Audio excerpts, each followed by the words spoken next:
right. I did not print out my speech, so I'm going to look at it on my phone, if that's okay. First I want to say congratulations to everybody up here. I'm truly honored to be receiving this accomplishment with all of you. As Mr. Beeman said, you guys are the greatest. And I feel like, just to be able to share this stage with you is a dream come true for me.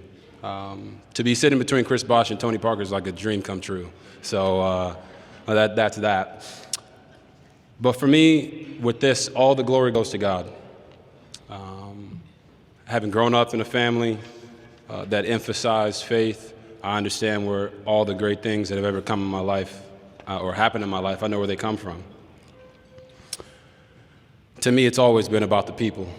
So God has blessed me with so many different people along this journey that have helped me get to where I am today. All my coaches at every level, starting with Jack Welch, Copper's Cove Bulldogs, to Coach Art Browse, who convinced me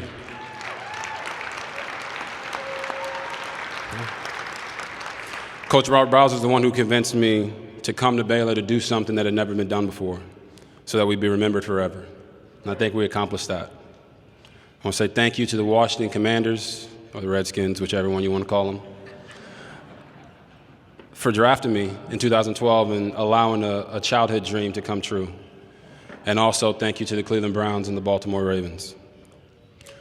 But when we talk about the people, it's the names of Sean Doherty, Sean Robertson, Anthony Mackey, Jerry Hill, William Mallow, Nathan Kepler, Cam Koffel, Jason Smith, Dan Gay, Danny Watkins, Ivory Wade, Philip Blake, Cyril Richardson, Jake Jackson, Stephon Huber, and Robert Griffin. They mean something to me. Yes, I had an offensive lineman in college named Robert Griffin. He played right guard. We called him Big Griff, but he was forbidden from calling me Little Griff. But all those names, those are all the names of all my high school and college offensive linemen.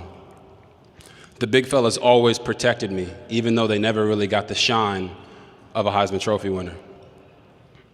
But every step of my journey, there's been someone that God placed, or should I say in every step of every one of our journeys, there's been someone that God placed in our lives to help us get to where we were going.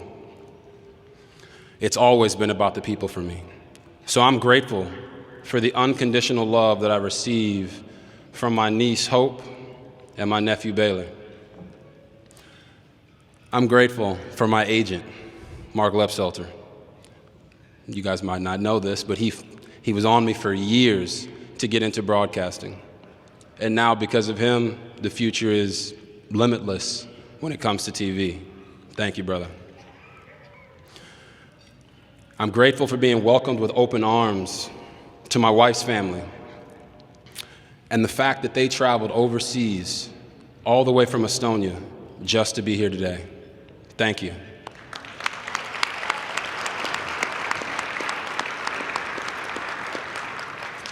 And in case y'all don't know where Estonia is, it's over near Russia. And it's part of the reason why we're all wearing the Ukrainian flags, because we care about those people over there.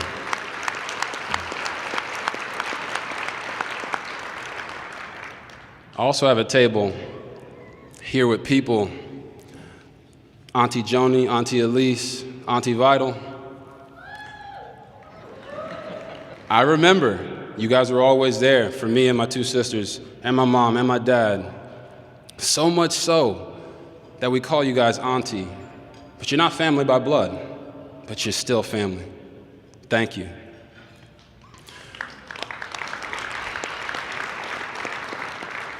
I remember how the people in Copper's Cove, Texas, they would fill the stands for every single game and give a meaning to what we know in Texas of Friday Night Lights. I remember the reaction videos after Baylor won its first Heisman because we were all so excited that they could no longer act like we didn't exist.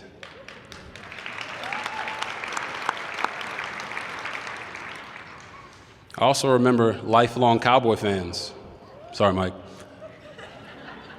cheering on their arch rivals in Washington, right? The Washington Redskins, their arch rivals, cheering them on as we beat them on Thanksgiving in Jerry's World and later that year to win the division. I remember that because to those people, it didn't matter who the team was. All that mattered was who the quarterback was. And to me, that's a microcosm of what Texas is. It's bigger than the team. It's about the people.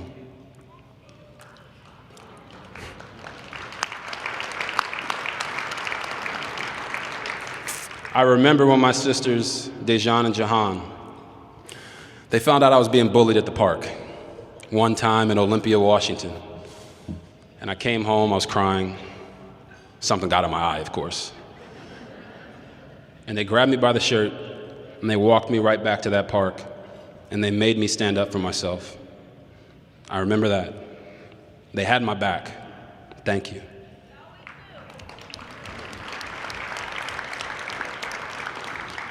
Whew.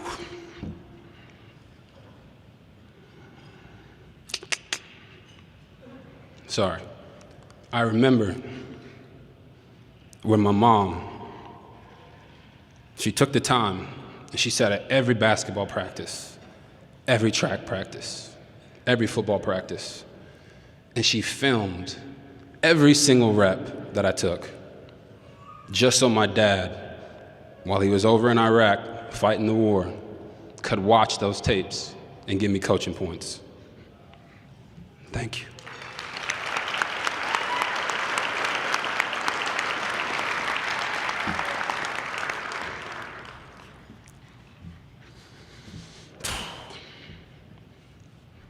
I remember my dad. I was 11 years old. We had been killing it all year, right? Track and field. We go to the Junior Olympics. I'm gonna set the world record, or American record, whatever, in the 80-meter hurdles. It was my destiny. Well, I fell over the first hurdle. I got back up though, and I finished second. Needless to say, I didn't break the record, and I was crying. I was a mess. And when I went to go see my dad, I thought he was gonna be mad at me because I didn't accomplish the goal. But when I saw him, all he did was give me a hug and tell me it was okay. He knew in that moment I didn't need a coach. I needed a father. Thank you.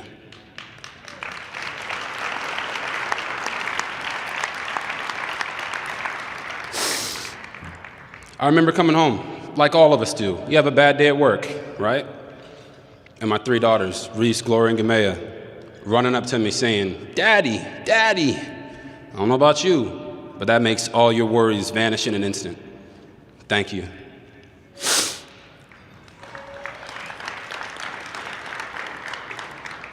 You know, I feel like my life's been like a movie. Some people like movies, right? You know, you like movies about love. You like movies about friends, the good old-fashioned good guy versus the bad guy, right? But let me tell you about my favorite movie of them all. Before I saw this movie, my life had hit a wall. When it came to love, I had, kind of felt like I'd forgotten how to crawl. So many people have made sacrifices for me over the years, but only one has restored my faith in life and love.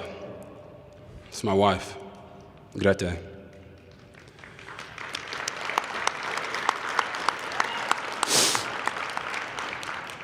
She is my favorite movie of them all. When my life was at a breaking point, she took my heart and pieced it back together. She loved me right. She gave me all of her. She was there shooting with me in the gym, literally, when the outside world had given up on me. She was out there in over 100-degree weather, watching me throw footballs at palm trees. While I would go out there to track and I'd run 400-meter hurdle build-ups, which I don't know if there's any track heads in here. I know Coach Hart knows exactly what I'm talking about. It's not fun. And I'd be laid out on the track. She'd laugh. "What are you doing this for?" And I told her I was doing it for her, because she's the best person that I know. And without her, I don't even know if I'd be standing up here before you guys today. Because I've never told you this before, baby, but you saved my life. Thank you.